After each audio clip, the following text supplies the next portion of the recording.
going around chopping guys, fighting whoever they want. No, Luci's got skill. I mean, I wasn't watching much of him before, but he surprised me with how much skill he had. I thought maybe he was a little slower, a little lazier, but no, he definitely has a role in the team.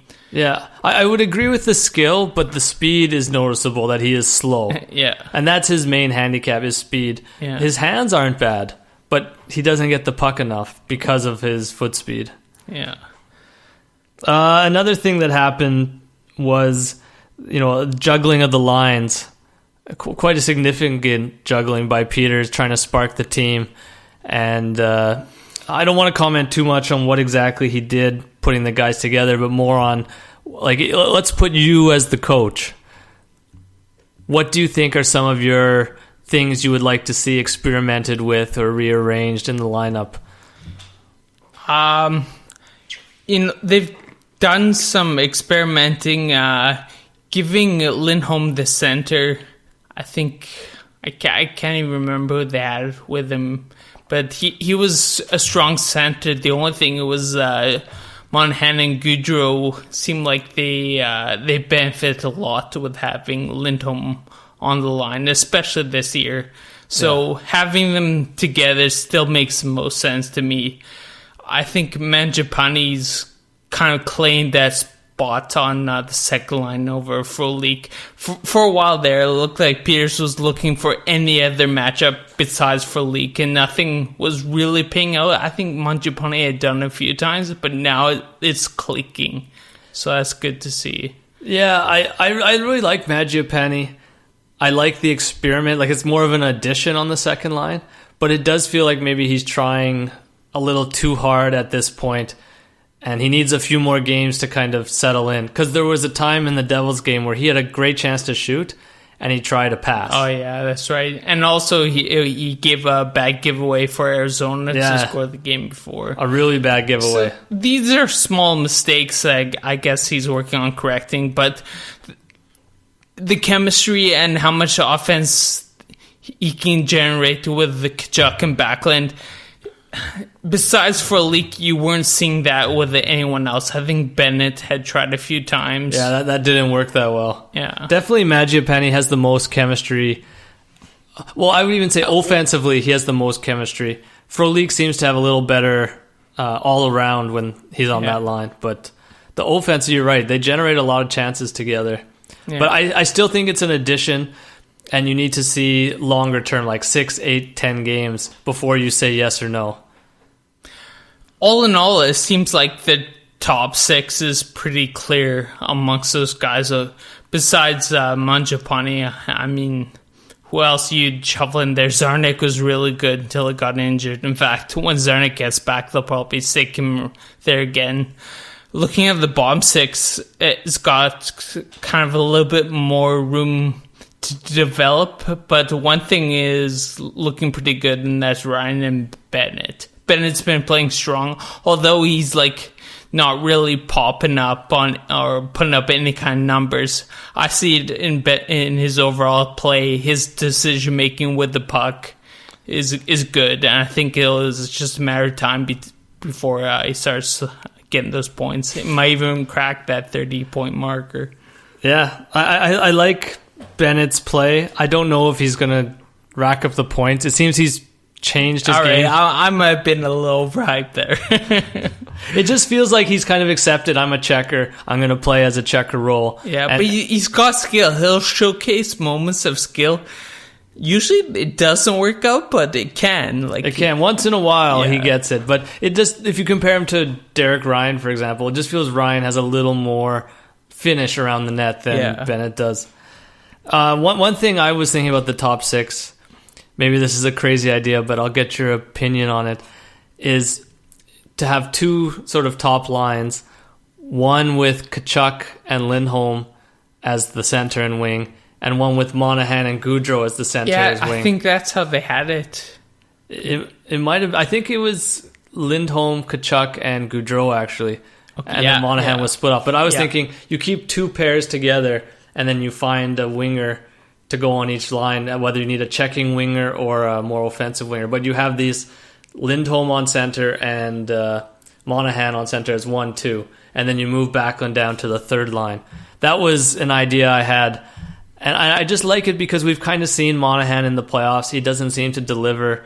I don't even know if he's a true number one. He's more like a 1B, but maybe Lindholm could be that number one. So I like that idea. It's interesting. I never thought of moving Backlund down, but having Lindholm and Monahan as the two, was it 1A, 1B centers?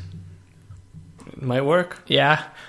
I mean, you got those center positions, and then Gaudreau and Tkachuk are the winger positions, and you just throw up whoever's playing good at the time to join in. And who has chemistry, because maybe with Monahan and Gaudreau, a checker is better, or maybe someone defensive is better, or someone with speed is better. Like, I know Lindholm fit well, but maybe you can find someone who's good. Not as good as Lindholm, but good.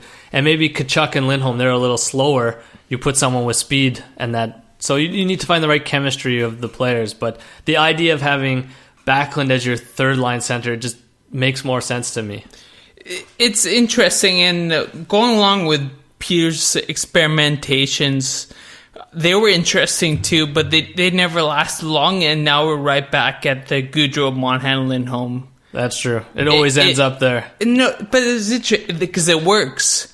But like for these ideas, though, they need some time. So my question to you is, how much time would you give a new line? Because Peters, I think he only gave it 2 games or even less. I think, like, as a coach, you need to, if you commit to something as a new lineup, like not just blending the lines, because sometimes they blended for a game or two just to shake things up and go back. Spark some offense. But if you're committing to a new lineup, it's 10 games. Yeah, that's what Lindholm said when he said, if they're moving me center, I want at least 10.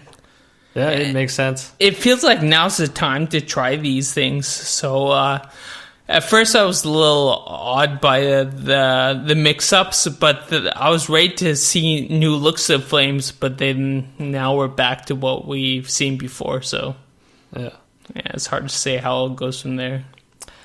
And the last topic I want to hit on with the Flames talk, since we've talked about forwards, a little bit about D, we can talk about goaltending and just sort of check in on what's happened in that Rittich has played, I think, every game but 2.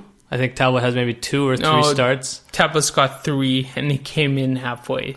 But, they came out with the stats, or if you look at the stats, Rittich's played the most games of any goalie. Games. Made the most saves, faced the most shots. Flames have also played the most games. That's true. Yeah. But we're asking a guy who's never been a starter to carry a really heavy workload. So I want to get your take on like what they've done so far. Is that onside? Is that offside? And what you would like to see going forward? I say it's onside because he's putting up a strong performance. So, I mean, I really don't know how much say he has about how much he's being played. If he feels he's being overworked, can he say something, or is there any kind of pressure to not say anything and just do what you're told if we start all the time? I think at this point he just does what he's told. Yeah, I tend to agree. I really thought Talbot should have started this game against New Jersey. Yeah. Give Rick some rest, but it's sort of, I think Mike Babcock had an interview and he talked about this, and he was saying the strategy is it's so hard to get points in the NHL. When you get a chance, you take the points. So, and that's the coaching mentality. I'm going to play my best goalie. I'm going to take the 2 points when I can. But it's a little bit short-term thinking. Yeah, no kidding, because Rick can go on a cold streak. We've seen it before, and it feels like it's just a matter of time. It feels like near the end of the season, maybe he starts feeling overworked or something. But right now, he's hot. That's playing the other really side of good. it. So that's exactly the other side of it. Is if someone's on a hot streak, you keep playing them. And this is his first year as being the number one guy. Do you remember how many games he got last year?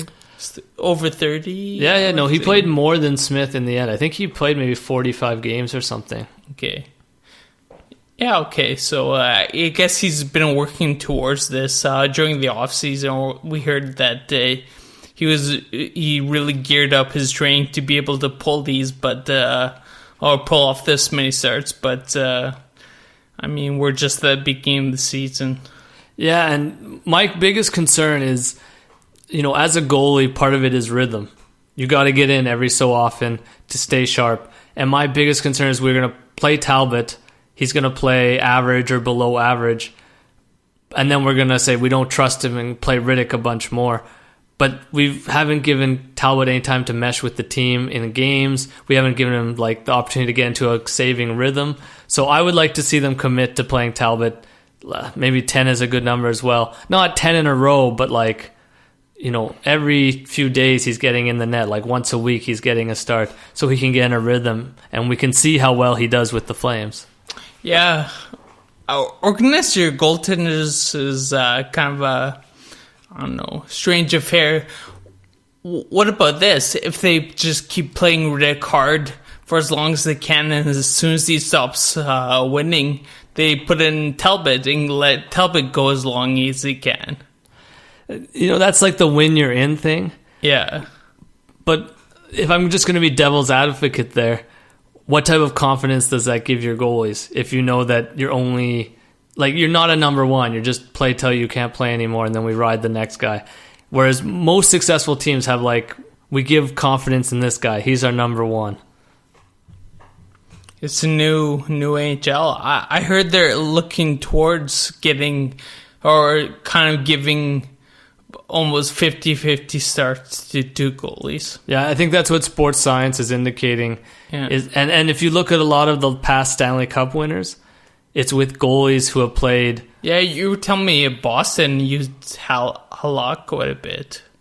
Yeah, they play Halak about 35 games and Rask 45. Last year, Binnington just came in for the second half. But if you look at the past Stanley Cup winners, like Matt Murray on Pittsburgh, the year Holtby won the Cup, he wasn't playing that well, and the backup played a lot of games during the regular season. Yeah, that's right. It's just historically... Over the last 10 years, stats are showing that goalies who have a lighter workload are the ones winning the cup. So if you think you're a cup team, you have to split it. If you think you're a team that's just fighting to make the playoffs, then you're kind of forced to ride that number one goalie just to get the playoff spot. So yeah. I guess it's something for us to track on the Flames. One position, a goaltending position I don't want to be in is with Vegas, who has the Flower, one of the best goalies, followed by Zubin, who's really not much of a goalie. But he lost 2-1, but he played pretty good in Toronto last night. Oh, yeah? Yeah. So he has it in him. He has it in him. It can't be so quick to ram off just yet, but in the past, he hasn't... He hasn't played many games. He's been injured. Yeah, no, he hasn't done that well in the past, so we'll see. Malcolm Subban tracker this season. Okay, should we do Meet a Mascot? All right, let's do it.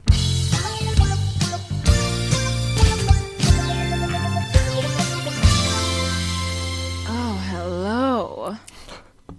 That's right, this is Meet a Mascot. Last year we covered all of the Western Conference, went through mascots from every Western Conference team. And this season we're going to go through the Eastern Conference. All right. So first up is the Boston Bruins. The Boston Bruins mascot is Blade. He has served as the team mascot since 1999.